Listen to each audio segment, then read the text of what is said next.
आज हमारा देश इस सदी का सबसे बड़ा संकट से गुजर रही है। ये सहज ही है इस वक्त हमारा मनोबल में कुछ कमी आ जाए,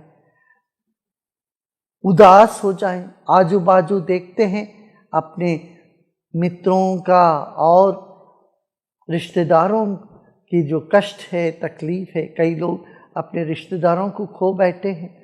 इस परिस्थिति में ये साधारण बात है कि व्यक्ति टूट जाता है। अब हमको क्या करना चाहिए?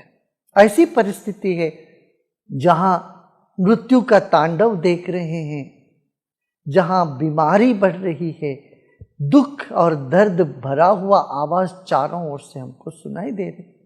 तो हम क्या करें? इस वक्त हमको 4 चीजों पर ध्यान देना चाहिए। सबसे पहली बात यह है, हर व्यक्ति के भीतर हिम्मत नाम की चीज, धैर्य नाम की चीज कुदरत ने भरा हुआ है, ईश्वर ने हमको दिया है। यही समय है उस धैर्य को जगाना। जैसे अस्पताल में डॉक्टर पेशेंट को ट्रीट करते हैं और डॉक्टर तो ठीक होते तभी तो वो कर पाते हैं, ऐसे आप समझो एक एक व्यक्ति आज वैद्य बन गए हो। समझना, मानसिक रूप से, सामाजिक तौर से हम सबको हमारे ऊपर एक जिम्मेदारी है। वो जिम्मेदारी निभाने के लिए हमें सबसे पहले क्या करना?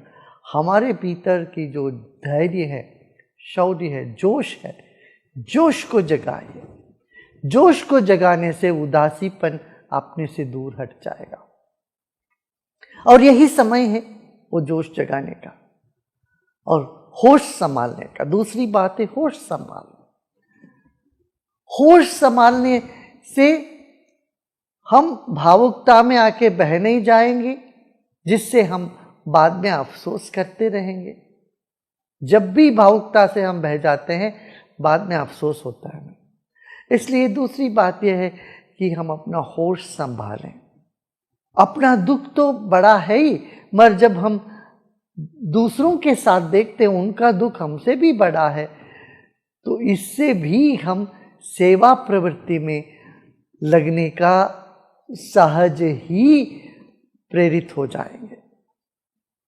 तो सबसे पहली बात क्या है? अपने भीतर का जोश जगाएं, धैर्य को बनाए रखें।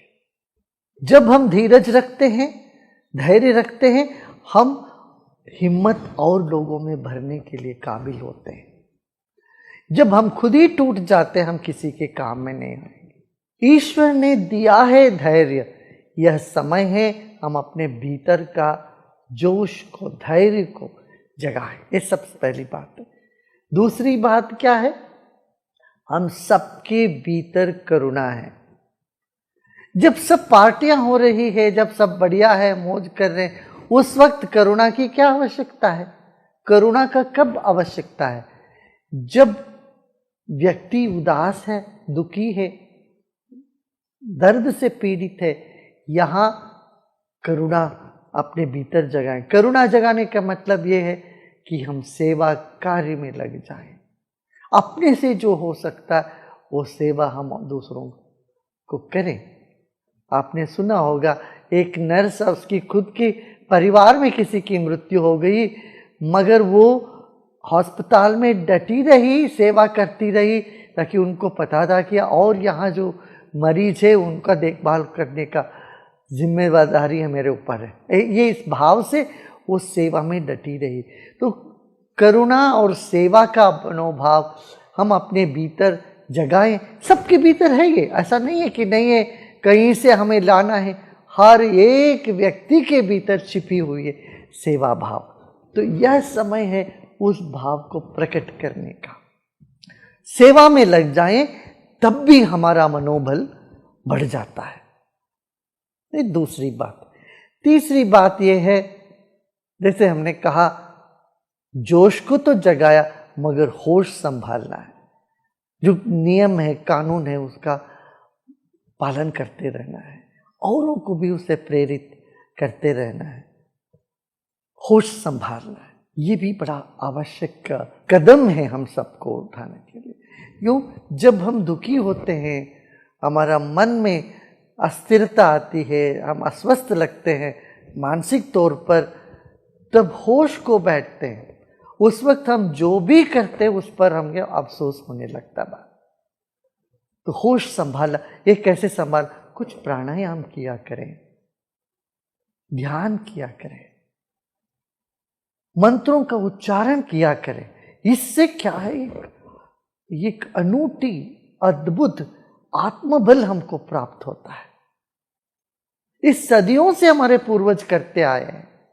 जब बच्चे परीक्षा देने जाते हैं तब वो भगवान को याद करते हैं। देखिए, साल भर जैसे बीता भी हो, भगवान को याद भी नहीं किया हो, मगर जब परीक्षा नजदीक आ जाता है बच्चे भगवान को याद करते हैं। तो ऐसे ही ये मनुष्य जीवन का सबसे बड़ा परीक्षा है। कम से कम इस वक्त हम सबको ईश्वर भक्ति को हमारे भीतर जगाना है। ये जान के हमको आगे बढ़ना है कि ईश्वर है और वो हमको बल देंगे और दे रहे हैं। निर्बल के बलराम, हम ये बार बार कहते हैं। इस धारणा की परीक्षा है अभी। हम निर्बल है। ये वायरस जिसको हमने देखा भी नहीं, देख भी नहीं सकते हैं, उसके साथ लड़ना पड़ रहा है। हम अपना कमजोरी को, अपनी अशक्तता को इस वक्त इतना साफ साफ महसूस कर रहे हैं। कम से कम इस वक्त हमें ये भूलना नहीं चाहिए, निर्बल के बलराम। ये बात हम सब अनुभव कर रहे हैं, असहायता अनुभव कर रहे हैं। इस वक्त हमको याद करना पड़ेगा वही बात, निर्बल के बलराम। ईश्वर विश्वास हमको मानसिक तनाव से दूर रखता है, ठीक है ना। इन बातों पर यदि हम ध्यान देते हैं, दुख से हम बाहर आ सकते हैं। योग का उद्देश्य यही है, हेयम दुक्खम अनागतम। जो दुख कभी आ रही है, आया नहीं, उसको रोकना है, ये योग का है। और जो दुख आ गया उससे बाहर निकलने के लिए भी योग है। योग, प्राणायाम, ध्यान, इसको तो हमें जीवन में अपनाना चाहिए।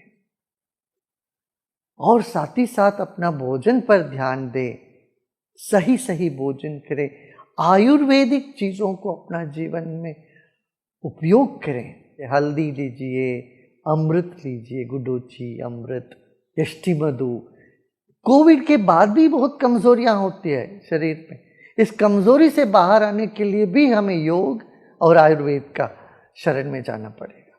जीवन में जितने भी कष्ट आए, उन सब कष्ट से बाहर निकालने के लिए ईश्वर विश्वास हमको बल देगा, आत्मबल को बढ़ाएगा। अंत में एक बात, दिन भर नकारात्मक बातें सुनो मत, देखो मत।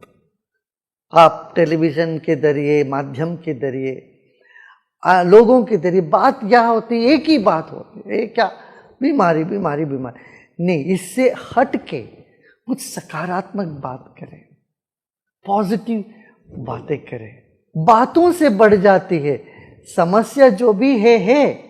और बातें करते रहने से उसी के बारे में बढ़ता ही, बट वो कम नहीं होने वाला है।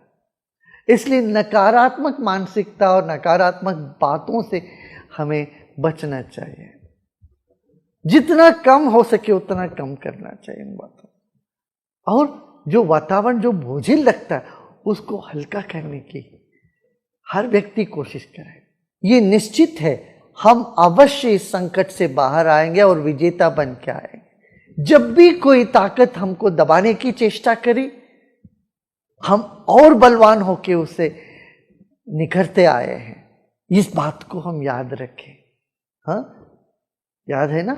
अभी जोश जगाइए, अपने भीतर का हिम्मत जुटाइए। करुणा का अभिव्यक्ति का यही समय है। अपने भीतर की करुणा को अभिव्यक्त करें, ईश्वर विश्वास को जगाए, योग साधना और आयुर्वेद पर ध्यान दें, अपने स्वास्थ्य का ध्यान दें, औरों का भी भला के लिए आप जो भी कर सकते वो करने में तत्पर हो जाएं। इतना करने से हमारी जो ये मानसिक नकारात्मक स्थिति बढ़ती जा रही है, इससे हम बच सकते हैं। ओम शांति।